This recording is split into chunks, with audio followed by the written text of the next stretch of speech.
It's ridiculous. He's not a domestic terrorist. He's not a terrorist at all. He's just a young man who went into the building and thinking that President Trump had his back. He thought he had the president's authority, permission. That is correct. He felt he had permission from the president to go there, which he did. He was invited. Martha Chansley, mother of QAnon shaman Jacob Chansley, telling ITV's Robert Moore her son's actions on January 6th was an invitation from Trump. It's an increasingly common legal tactic for the 440-plus people facing federal charges in connection with storming the Capitol. Joining me now, Robert Moore, Washington correspondent for the British network ITV News. Robert was the only reporter embedded with the mob as it stormed Congress on January 6th, and his latest documentary, After the Storm, America's Enemy Within, digs deep into the motives and grievances of the insurrectionists. Robert, thank you so much for coming to the Sunday show. Oh, Jonathan, a pleasure to be on your show. Well, what you did on January 6th was gripping and excellent reporting. And what you've done in this documentary is the same. You, after going through the Capitol with these folks, you went back and found some of those folks, including Jacob Chansley's mother, and talked to them about what motivated them. Why did you decide to do that?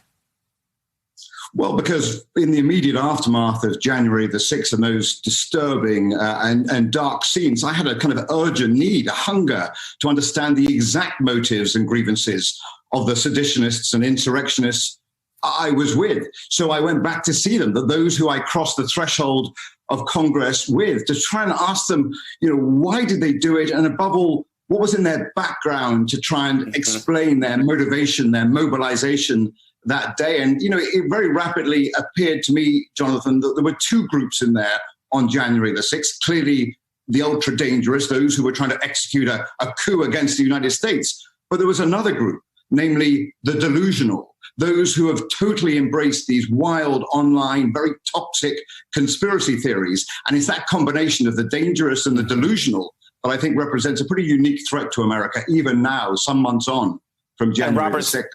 Right. And Robert, speaking of delusional, let's have a listen to Felipe Marquez. Y'all, you're not going to believe what you're about to hear. Something in the back of my head was saying, this is like my Rosa Parks type of moment. This might be breaking the law, but as long as I show my face, as long as I show that I'm not wanting to be violent or not engaging with violence with police, then I'll be fine. Let me put it bluntly, Felipe. Some people are going to be outraged that you compare yourself to Rosa Parks. I think it's an appropriate comparison. Robert, I mean, you right there on screen. I go on. Wow. Well, I mean, look, you and I, Jonathan, have both reported on these sort of fundamental fault lines in America, but what an absurd, what a sort of grotesque comparison to make. But what it does do is illustrate the sort of depth of the rabbit holes of these conspiracy theorists. I mean, they are not just delusional, they have been caught up very sincerely in this web of lies that are online. And that is kind of the sort of the clear threat, it seems to me, is that there are these online platforms that are continuing to spread such wild and absurd narratives. And looking forward, I mean, that is going to be the danger. How do we extract people out of this sort of cult-like belief structure? And that's going to be the difficulty in the criminal cases coming forward for all the seditionists being tried, is how do they separate the dangerous from the delusional? And are these people, are they victims themselves of sort of online hatred? So these are difficult legal, political implications with big implications for America too. Mm-hmm. A couple who was there on January 6th, who you talked to, Ramona and Daryl. They were there on January 6th. Everyone, have a listen to what they told Robert in this clip. Just listen to Daryl and Ramona again in Florida. Watching all of the videos that have come out, it was very apparent that much of it was staged.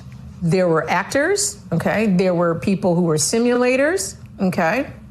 It was very staged and planned. I believe that it was all put on, and I've got to believe it was by the liberals. Robert, they were there, and yet they are contending that actors, it was staged, it's put on by the liberals?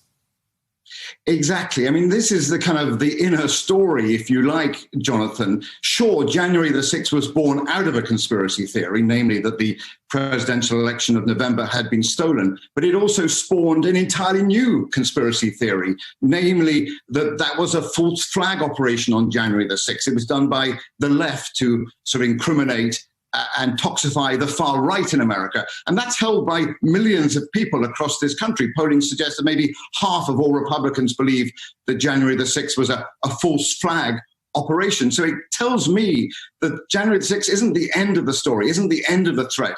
It may be just the beginning as these conspiracy theories continue to spread online in a really toxic and dangerous way.